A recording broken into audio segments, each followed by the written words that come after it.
Jadi tangannya nggak enteng. Tangan enteng. Tadinya nggak bisa ini. Kan baru sekali ini mas. Baru sekali.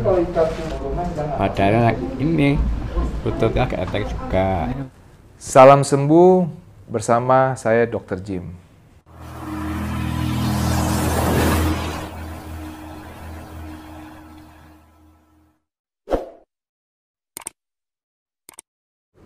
Dan malam ini kita kedatangan juga Pak Daliam.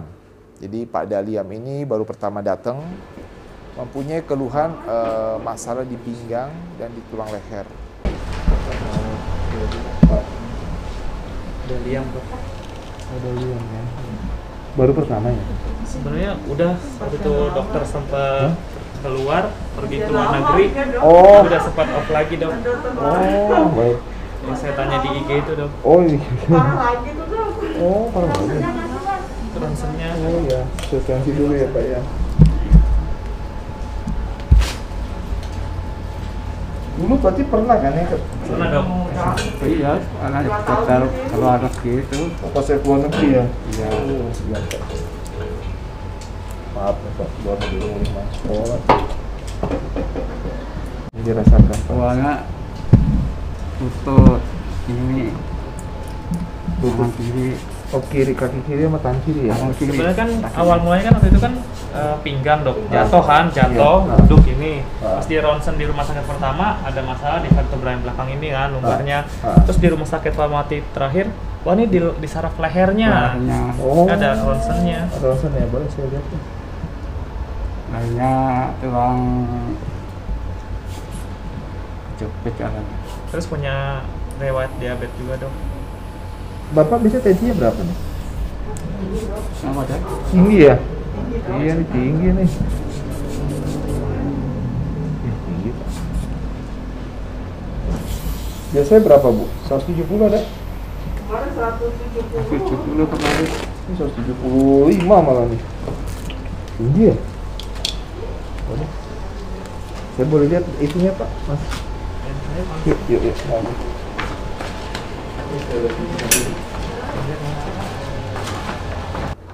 Setelah saya melihat MRI, terjadi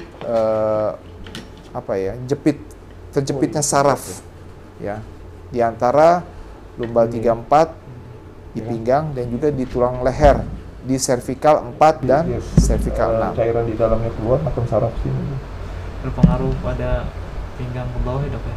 Iya. Cuma leher pegel ya Pak ya, sama tangan ya. Iya. Tangannya ini. Nggak bisa mencengkram yang kuat ya. Iya, kalau awal nggak makan aja nggak bisa. Iya. Ini yang ini nih Mas. Ini kan? Iya. Main ini. Jadi cervical 1, 2, 3. Jadi 3 sama 4. Ketekan dia. Nah ini nih. Tuh. Lihat kan? Tuh. Iya, iya. Keblok kan? Makanya di blok ini kena blok. Padahal efek jatuh di bawah itu pasti dok ya? Gitu ya dok ya? Apa jatuhnya terguling kali nggak ya? Enggak dok, jatuhnya ini dok. Oh, nggak pernah sampai leher ya? Enggak. Oh. Hah? Satu nanti tadi. Oh tadi gitu ya, tapi nggak leher enggak ya? Enggak. Anak kepala ini dekat Uke juga. Oh, Pernah. juga. Iya. Kena pas turunan itu. Jadi dia kejedot nih kegeser di Iya. sini gitu, tek gitu geser. Jadi jatuh juga kan? Maksudnya kena kepala kena benturan juga kan? Iya. Ini. Nah, sehingga karena terjadinya sakit pada pinggang karena terjepit saraf di lumbal 3 dan 4 menyebabkan kaki menjadi sedikit lemah. Dan juga lututnya juga bermasalah. Karena dia jarang jalan, karena kalau di jalan terlalu lama sakit. Makanya lututnya juga sehingga jarang dipakai dan akhirnya terjadi kayak semacam peradangan. Nah, lehernya juga terjadi masalah di cervical 4 dan cervical 5. Nah, jadi timbulnya kalau kita katakan sindrom cervical ya. Jadi timbulnya itu apa yang terjadi? Pertama kemungkinan tensi tinggi tadi. Saya lihat tensi tinggi bisa disebabkan oleh terjepitnya saraf di tulang cervical karena terjadi nyeri. Itu satu. Kedua, terjadinya kebas pada tangan dan susah menggenggam. Kelemahan pada jari-jari tangan. Nah, Nah, sebab itu kita mulai melakukan tindakan akupuntur setelah kita mendiagnosa. Lupa. Cuma Bapak tensinya tinggi nih, harus minum obat tensi ya. Ada? Amlodipin. Amlodipin. Oh iya, iya. Iya. 10 mg. Berapa mili? Hah? Berapa mili? Oke ya. Masuk bagian apa? Tusuk bagian lutut. Tapi kayaknya harus kasih nih Bu, tensinya tinggi ya. Ngeri saya takutnya itu apa? Iya, harus. Ini bagian lutut nih, supaya untuk menguatkan lutut. Tahan ya Pak ya.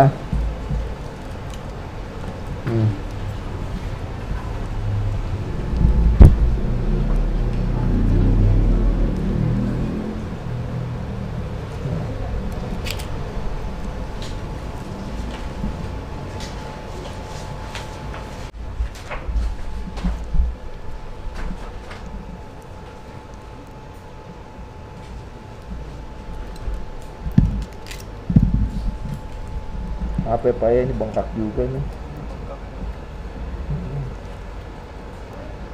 Jadi depan dulu 20 menit, habis itu belakang ya. Nanti sekalian PDT deh. PDT-nya biru.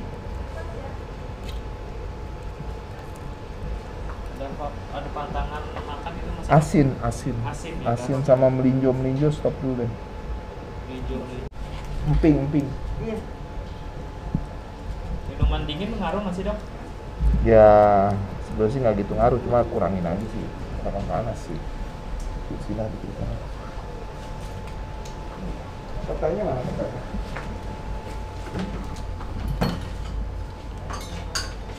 Pak Daliam menderita diabetes. Nah, diabetes. Jadi sudah komplikasi nih. Kejepit saraf, hipertensi, dan diabetes. Oleh sebab itu, pada saat saya mau akupuntur beberapa titik, langsung saya merubah polanya. Yang awalnya saya fokus untuk kejepit saraf dan juga untuk hipertensi, saya merubah pola untuk diabetes. Karena kita harus perhatikan juga diabetes. Jadi kita harus tahu juga ya, orang yang sakit diabetes, pada saat itu juga dia menderita penyakit terjepit saraf pada tulang belakang kita, itu manifestasinya akan terjadi 2 kali lebih berat. Nah, ini saya sudah katakan sama keluarganya. Ya, jadi lebih berat 2 kali manifestasi. Walaupun nggak semua pasien, tetapi hampir 80%. Karena kembali lagi, orang yang bermasalah dengan diabetes pasti sarafnya bermasalah. Makanya dalam ilmu penyakit dalam ya, biasanya diabetes itu pasti akan menimbulkan manifestasi neuropati. Neuropati itu adalah kelemahan pada saraf atau ada terjadi kelainan pada saraf, entah nyeri, entah rasa terbakar dan lain-lain. Jadi pada saat dia terjepit saraf, dengan diabetes juga akan menambah sensasi sakitnya gitu. Oke. Setelah itu saya melakukan akupuntur dengan menggabungkan antara untuk penyakit saraf, terusnya juga diabetes juga sama hipertensi. Nah, saya tusuk. Pertama saya tusuk dulu di depannya lututnya, karena lututnya jarang dipakai ya. Jarang digerakkan, lututnya saya tusuk.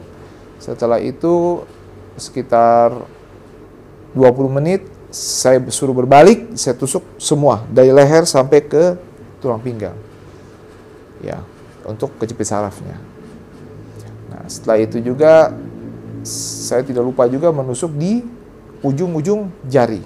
Supaya apa? Supaya bisa mencengkram, menggenggam. Karena kalau orang terjepit saraf di tulang leher, kalau kita katakan sindrom cervical, itu di daerah cervical, itu otomatis akan mengalami rasa parastesis atau baal pada ujung jari tangan.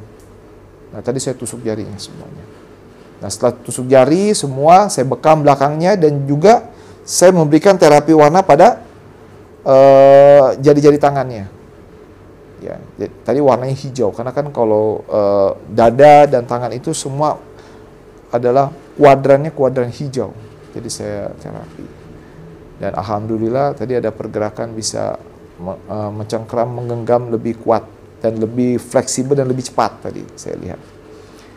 Dan juga tadi saya kasih obat herbal karena saya melihat Bapak Daliam ini mempunyai penyakit di luar daripada kejepit saraf, yaitu penyakit muskuloskeletal, otot, sendi, dan tendon. Dia juga punya penyakit dalam. Nah, penyakit dalamnya apa? Diabetes. Ya kan? Diabetes itu berarti pankreasnya lemah dan juga hipertensi, tekanan darah tinggi. Berarti apa? Ginjalnya juga ada masalah. Makanya kata anaknya tadi, Bapak kaki sering bengkak. Makanya tadi saya memberikan juga obat herbal. Jadi obat herbal yang saya berikan itu pertama untuk kejepit sarafnya saya kasih gamat ya, tripang, dan juga obat herbal Cina kita bilang sutihuang. Obat herbal yang bagus untuk sumsum tulang. Jadi saya combine. Dan juga untuk obat gulanya dan hipertensinya saya memberikan daun alpukat. Daun alpukat terkenal untuk hipertensi, dan juga brotowali untuk diabetes. Jadi saya kombi. Jadi tadi 2 jenis obat. Yang satu jenis obat itu adalah gamat sama sutihuang untuk masalah kejepit saraf dan persendian. Yang satu untuk organ dalam, yaitu daun alpukat dan brotowali. Jadi tangannya nggak antang. Tangan. Nyantai. Tadinya nggak bisa ini ya, Pak? Kan baru sekali ini, Mas. Heeh. Baru sekali. Badannya ini lututnya agak entek juga. Ayo, itu.